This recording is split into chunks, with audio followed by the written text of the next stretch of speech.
définitivement close. Je voudrais rappeler qu'il y a un texte de la CEDEAO qui s'appelle « Acte additionnel relatif au renforcement des prérogatives du Parlement de la CEDEAO ». Acte additionnel relatif au renforcement des prérogatives du Parlement de la CEDEAO. Dans cet acte additionnel, à la page 2, vous trouverez un bout de phrase où l'on parle, je cite, où l'on dit, je cite à la page 2 de cet acte additionnel, le passage d'une CEDEAO des États à une CEDEAO des peuples. Ce sont les chefs d'État de la CEDEAO qui ont mentionné cela dans l'acte additionnel relatif au renforcement des prérogatives du Parlement de la CEDEAO. Ils ont parlé du passage d'une CEDEAO des États à une CEDEAO des peuples. Toujours dans cet acte additionnel, article 2, je cite, « Les membres du Parlement de la CEDEAO sont chacun représentants de toutes les populations de la communauté. » Article 2 de l'acte additionnel relatif au renforcement des prérogatives du Parlement de la CEDEAO.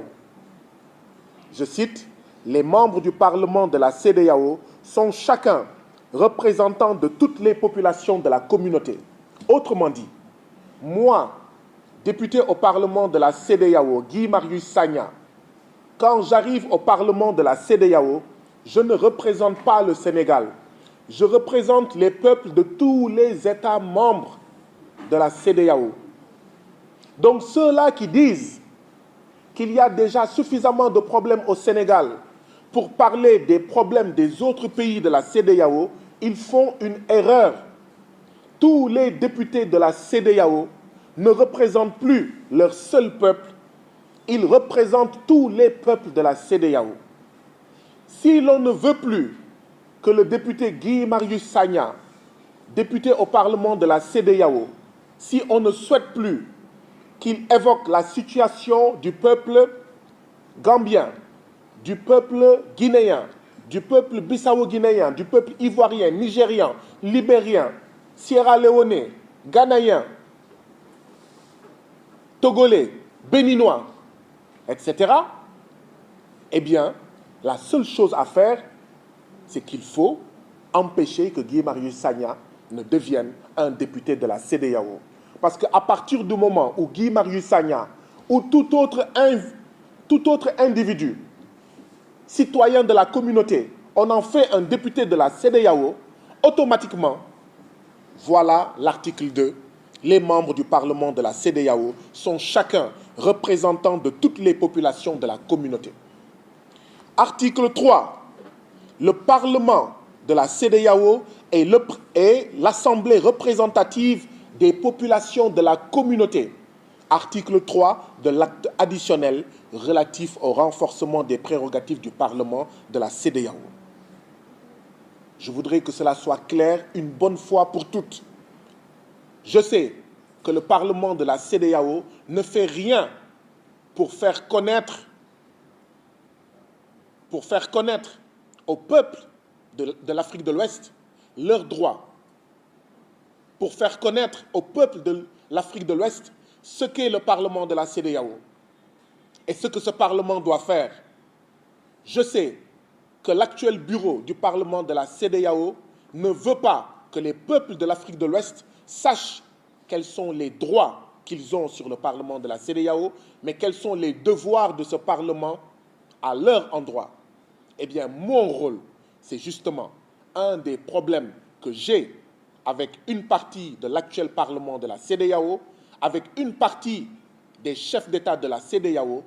Notre divergence, notre problème, c'est que je pense qu'on doit rendre au peuple de l'Afrique de l'Ouest leur Parlement de la CEDEAO, leur CEDEAO, d'accord, et arrêter cette prise en otage des institutions de la CEDEAO par des hommes politiques, des femmes politiques qui ne sont là que pour s'enrichir et pour utiliser les institutions de la CEDEAO pour mieux s'éterniser au pouvoir, pour mieux perdurer, faire perdurer leur régime dictatorial au niveau de leur pays.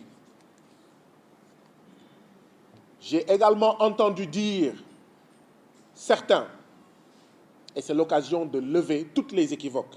Dire que Guy Marius Sagna n'avait même pas à être au niveau du Parlement de la CEDEAO à Lomé, il y a quelques jours, parce qu'entre-temps, l'Assemblée nationale du Sénégal a été dissoute. Et comment un député d'une Assemblée nationale dissoute peut être convoqué, peut participer aux travaux, aux activités du Parlement de la CEDEAO? L'article 18 de l'acte additionnel relatif au renforcement des prérogatives du Parlement de la CEDEAO dit ceci, je cite, article 18, je cite, « Toutefois, un député qui n'est pas réélu au niveau national demeure en fonction jusqu'à son remplacement par un nouveau député issu de son pays. » Je répète, toutefois, un député qui n'est pas réélu au niveau national demeure en fonction jusqu'à son remplacement par un nouveau député issu de son pays. Je crois que c'est clair. Je crois que c'est clair. Et je n'étais pas le seul député sénégalais convoqué, invité par le Parlement de la CEDEAO à assister à la 3e session extraordinaire du Parlement de la CEDEAO à Lomé. Nous avons été 5 députés sénégalais sur les 6 à être présents à Lomé, à participer aux travaux du Parlement de la CEDEAO à Lomé.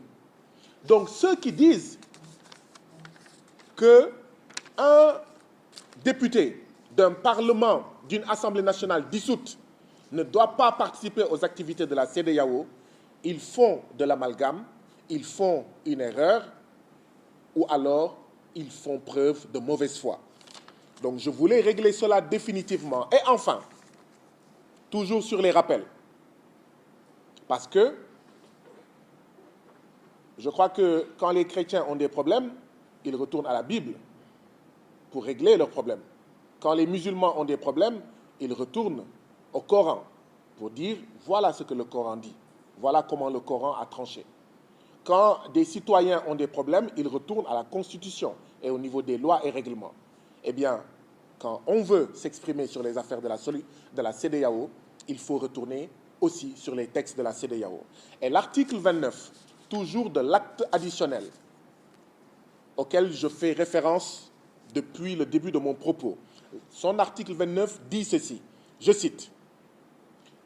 En fait, l'article 29, parce qu'au niveau de la CEDEAO, du Parlement de la CEDEAO, chaque député,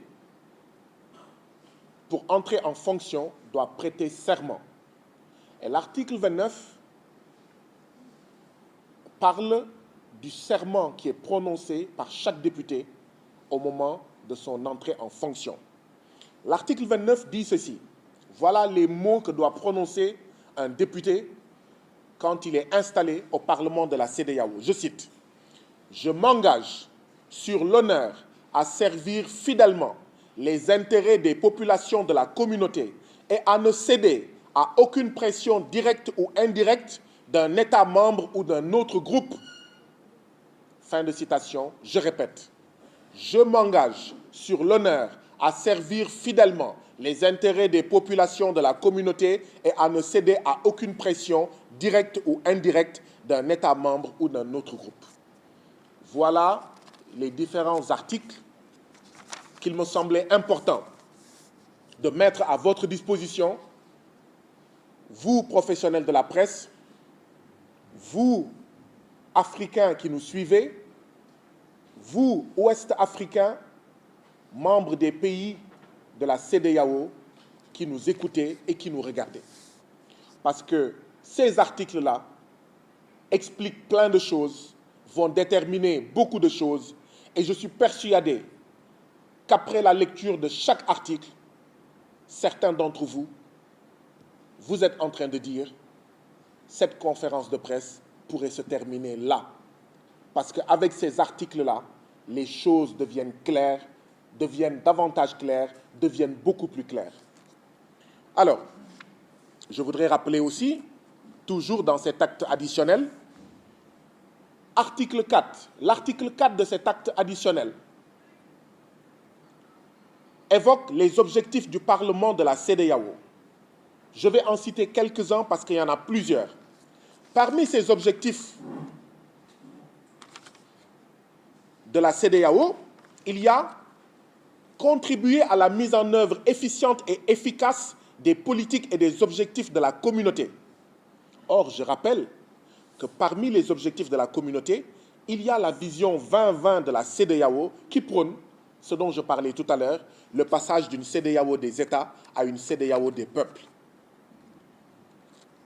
L'objectif de la CEDEAO, c'est promouvoir l'obligation de la reddition des comptes. Il me semble que quand Guy Marius Sagna, député du Parlement de la CEDEAO, va à Lomé et veut rencontrer ses mandants togolais, il est dans la promotion de l'obligation de reddition des comptes. Parmi les objectifs du Parlement de la CEDEAO, il y a promouvoir et défendre les principes des droits de l'homme et de la démocratie, la primauté du droit, la transparence, la responsabilité et la bonne gouvernance. Il y a aussi, je cite, informer et sensibiliser les populations de la région ouest africaine sur les enjeux de l'intégration. Il y a aussi assurer le droit de regard et l'implication des populations ouest africaines dans le processus d'intégration de la région. Il y a aussi renforcer la démocratie représentative. Chers frères et sœurs, vous qui nous regardez et qui nous suivez présentement, est-ce que le fait pour un député de la CEDEAO de rencontrer les populations d'un pays cadre avec ces objectifs du Parlement de la CEDEAO que je viens de citer? Est-ce que ça cadre avec les articles pertinents que j'ai cités tout à l'heure, tirés de l'acte additionnel relatif au renforcement du Parlement de la CEDEAO? Mon avis est oui, et je suis prêt et j'accepte à entendre un avis contraire. Bien sûr, il faudra l'argumenter. Qu'est-ce qui s'est passé? Eh bien, le Parlement de la CEDEAO a